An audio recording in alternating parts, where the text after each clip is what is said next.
বেলুড় থানা অন্তর্গত বেলুড় টিফিন বাজার এলাকায় ৫ ঘণ্টা পর বিচার পেল এক মৃতদেহ। রাসবিহারী চক্রবর্তী নামের এক বৃদ্ধা মানুষ। তার মৃত্যু হয়ে যায় সকালবেলা, কিন্তু তারপরে তার আত্মীয় এবং তার পাশের বাড়ির এক পরিবারের সাথে বচসা শুরু হয়। ময়নাতদন্তে পাঠায় অবশেষে বেলুড় থানার পুলিশ। রেলে চাকরি করতেন তিনি, রিটায়ারমেন্টের পর একা থাকতেন। 2021 সালে স্ত্রীর মৃত্যুর পর দেখাশোনা করত তার পাশের বাড়ি প্রতিবেশীরা, কিন্তু মৃত্যু হয়ে যাওয়ার পর চলে আসে সেখানে শিবপুর এলাকা থেকে তার আত্মীয় স্বজনরা। তারপরেই শুরু হয় বচসা।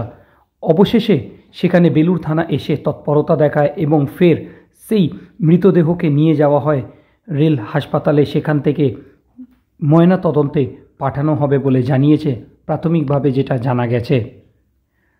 কেনই এই দেরি হলো এবং কী ঘটনা ঘটেছিল সেই সব বিষয় নিয়ে খতিয়ে দেখছে বেলুড় থানার পুলিশ।